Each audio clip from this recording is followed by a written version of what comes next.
Okay, let's unpack this. Today, we're doing a deep dive into the world of the miniseries. Why do these shorter, kind of contained stories hit so hard sometimes? That's a great question. And yeah, it really gets to the core of what makes them work. Hmm. So our sources today are this Collider article. It's pretty bold, ranks 10 miniseries it calls masterpieces. Right. And just as key, I think, the reaction, the whole conversation in the comment section. Exactly.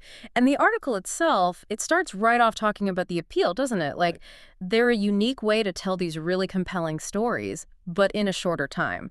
Makes them way more accessible. Yeah, easier to jump into than, say, a 7-season show. Totally. And what's interesting is how the article frames that limited time, not as a weakness, but almost a strength.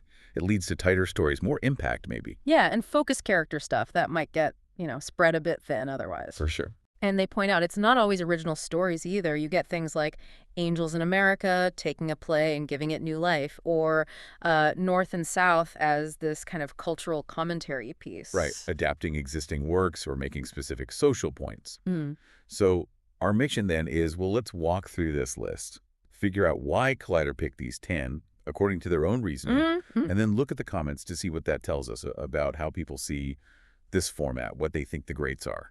Sounds like a plan. Let's jump in. Number 10 on Collider's list, Generation Kill. That was 2008, right? 7 episodes. Right. Based on Evan Wright's book about the start of the Iraq War. Yeah, and Collider's angle here is really its rawness, its realism. They say it's just this unfiltered look at what that Marine battalion went through. Uh-huh. The chaos, the reality versus maybe the plan, and how those guys just had to rely on each other. So a really intense look at war. Then, number 9, A Total Shift, Sharp Objects, 2018. Yeah. Artie Knoxon, Gillian Flynn's novel. Amy Adams as this journalist digging into murders back home while facing her own past. And for Sharp Objects, the article zeroes in on the psychological depth. It leans right into the darkness, doesn't pull punches. Yeah. And they really praise Amy Adams' performance, making this incredibly troubled character someone you can actually empathize with, exploring her whole psyche in just 7 episodes, but like authentically. Right. Shows how focused the format can be on one person's inner world. Okay, number 8, back to 2008 again, John Adams. Tom Hooper directed, based on McCullough's biography. Paul Giamatti focuses on those early years of the U.S. Mm-hmm. And the argument here, according to Collider, is how it humanizes Adams. It's not just a history lesson, Right. It makes him feel real, relatable maybe, and gives you a sense of the massive challenge they face just trying to build a country from scratch. Okay, moving on down. Number 7 takes us to 2018 again. The Haunting of Hill House. Mike Flanagan. It's about these siblings and the trauma from their childhood home, how it kind of messes with their adult lives. Yeah, and what the article seems to love about this one is that it's psychological horror, sure, but it's also a real family drama. The spooky stuff is there, but the power comes from showing how trauma works on these characters. That blend is what they highlight as, masterful for a miniseries. Interesting. Okay, halfway point, number 6. Angels in America, 2003. Mike Nichols directing Tony Kushner's play. Yeah. Set in the 80s, AIDS crisis, Reagan era. Big stuff. Oh, huge. And Collider sees this as vital because it really digs into the play's themes, confronts the AIDS stigma head on. Yeah. They call it a reminder for new generations. And they talk about how brilliantly it uses those surreal moments to make sharp political points about that time. It shows how you can adapt something complex and theatrical. Give it space to breathe on screen. Okay, number 5, we've got a British one. North and South, 2004. Brian Percival directing the Gaskell novel adaptation. Margaret Hale moving from the South to the industrial North. And what Collider flags here is how well it builds relationships in just 4 episodes. Mm-hmm. Especially that dynamic between Margaret and Thornton, the mill owner. Mm-hmm. They say it's worth investing in. Plus, it really highlights those cultural and class divides within England. How different life was depending on where you were. Right. Okay, number 4, another big adaptation, Pride and Prejudice, the 1995 one. Simon Langton, Colin Firth as Darcy. Iconic. Yeah, iconic is the word. Yeah. And the article basically says this version stands out largely because of Firth's Darcy. They see it as definitive. Uh-huh. And it's presented as a perfect example of adapting a classic novel well in the miniseries format. 6 episodes, faithful, gets the romance and the social commentary. Gives it more room than a movie could. Makes sense. Number 3, this is ambitious.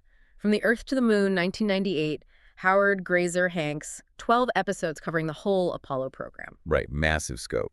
And Collider sees it as a masterpiece because it's so comprehensive about this huge historical moment. Yeah.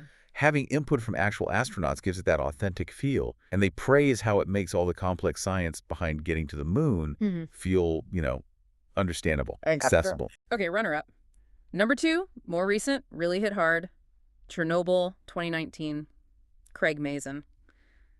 Reconstructs the 1986 disaster, the cover-up.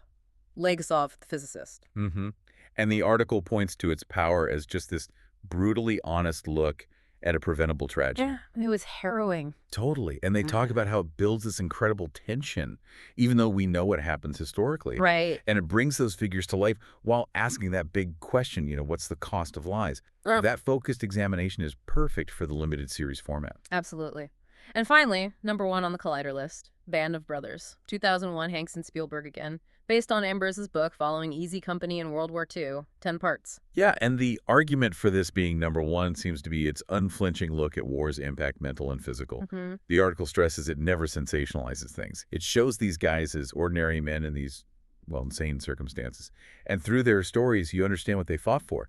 That longer format lets you track them over time. Okay, so we've walked through all 10 and why Collider picked them. Looking back, what are the common threads? What makes a masterpiece miniseries according to this article's perspective? Well, one thing that jumps out is definitely using that limited time effectively, right? The tightness seems key. Yeah, like it forces efficiency. No room for filler, really. You get depth without sprawling plots. Exactly. And that efficiency seems directly linked to character.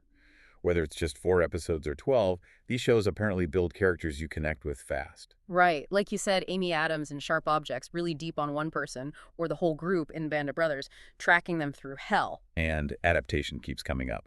Taking tricky source material books, history, plays, and making it work visually within that set structure. Yeah, that's a different skill set than making a movie or a show that could run for years. Totally. And the subject matter. Yeah. It's often heavy stuff, isn't it?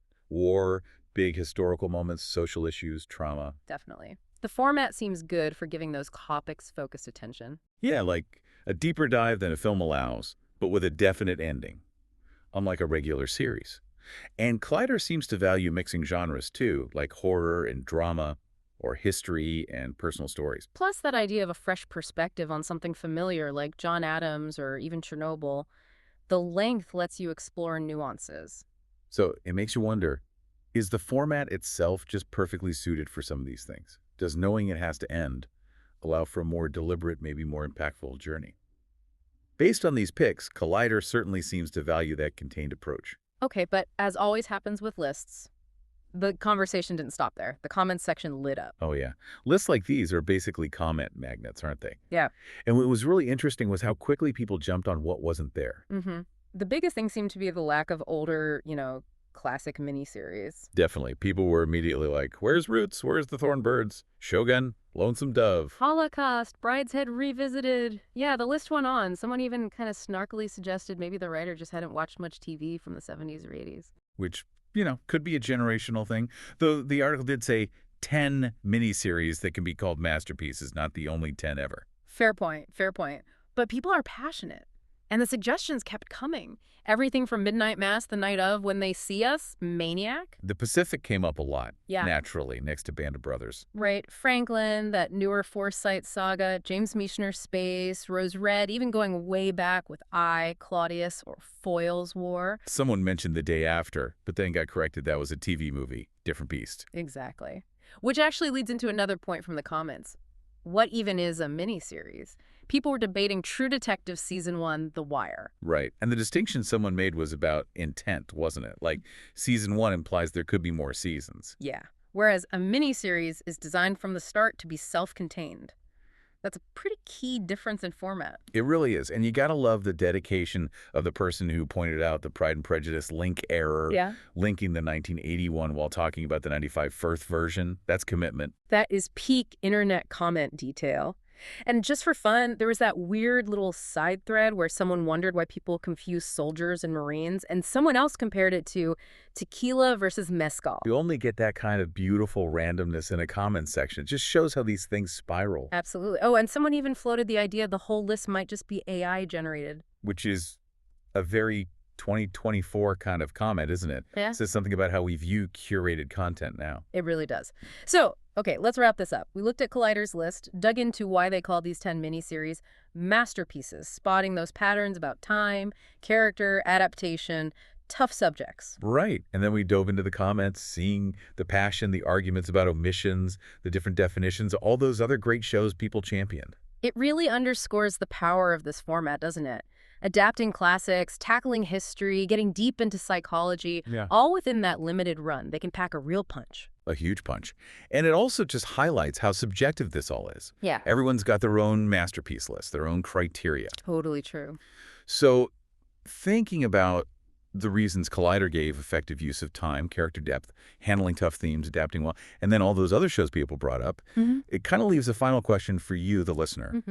Given everything we've talked about, the strengths and constraints of the miniseries, what do you think is the single most crucial ingredient? What truly lifts a miniseries from just good or great into being a genuine masterpiece? Is it the story, the acting, how faithfully it adapts something, how brave it is? Yeah. Or is it something else entirely?